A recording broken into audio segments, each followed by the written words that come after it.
రేపేలా birthday చూడు, పెద్దగా పందిరి వేసి అందరిని పిలిచి, ఇక్కడ ఉన్న వాళ్ళందరినీ పిలిచి పెద్ద కేక్ చేసి దాన్ని కట్ చేసి తినాలి. అర్థమైందా? సరే అండి, సరే.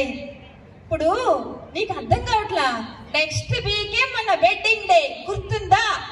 వెడ్డింగ్ డే ఏంటి, ప్రతి సంవత్సరం వస్తుంది, దాన్ని చేసుకుందే పెద్ద కష్టం. మళ్ళీ దాని వెడ్డింగ్ డే సెలబ్రేషన్ ఉంటా? నేను అసలు చేయను వెడ్డింగ్ డే, అదొక బ్లాక్ డే. అబ్బా ప్లీజ్ రా బంగారం, నా మాట ఇనురా. నేను పుట్టిందే ఈ ప్రపంచానికి ఒక పెద్ద వెలుగు తెలుసా? నేను పుట్టిన 1966 లో ఈ రైల్లో ఫామ్ అయింది. అంత గొప్ప ఇయర్ తెలుసా నీకు? ఆ ఇయర్ ని సెలబ్రేట్ చేయాలి, బర్త్డే సెలబ్రేట్ చేయాలి. అదో మా కోటేశ్వరరావు గారు కూడా వచ్చారు, ఏటీఎం గారు. అందరినీ పిలిచి మంచి కేక్ కట్ చేసి అందరికి వీలైతే అది కూడా. నీకేం తెలుసయ్యా, నువ్వేమన్నా నా బర్త్డే అంటావు, మా ఇంటి పక్కోళ్ళు ఏంటి మీ ఆయన ఎన్నో పుట్టినరోజు ఎంతేసి అని అడుగుతారు.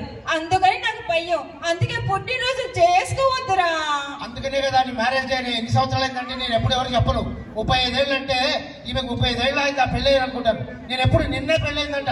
కాబట్టి మ్యారేజ్ డే చేయొద్దు, బర్త్డే మాత్రమే చేద్దాం. కాదండి, వెడ్డింగ్ డే. ఇక బాలాజీ గారు కూడా క్యాటరింగ్ అది అరేంజ్మెంట్స్ అన్ని చేస్తున్నారు. బర్త్డే చేద్దాము, వీలైతే 1000 మందిని పిలుస్తాం. 1000 మందిని. మ్యారేజ్ డే అసలు చేయకూడదు. నేనైతే అస్సలకి ఒప్పుకో. ఇట్స్ బ్లాక్ డే చెప్తున్నా నేను. నేను చెప్పేదే రైట్. It's black day. అబ్బా ప్లీజ్ రా. మ్యారేజ్ డే బ్లాక్ డే చేయొచ్చు అసలు. నేను చెప్పేది నేను అసలు చేయను. ప్రతిదీ వింటున్నాను కదా. నేను అసలు చేయను. అరే ఎందుకు ఇలా పారిపోతావు? పారిపోవడం కాదు, మళ్ళీ వస్తా ఇట్లా. అరే నీకు విషయం తెలుసా, ఇంత పెద్ద మొగుడు బర్త్డే అంటే బర్త్డే కన్నా వెడ్డింగ్ డే రా. నిన్ను పరాయిస్తున్నాను కదా, దాని గురించి అయినా చేస్తానని చెప్తున్నా. ఏంటి నువ్వు నన్ను పరాయిస్తున్నావు? ఏమన్నాను?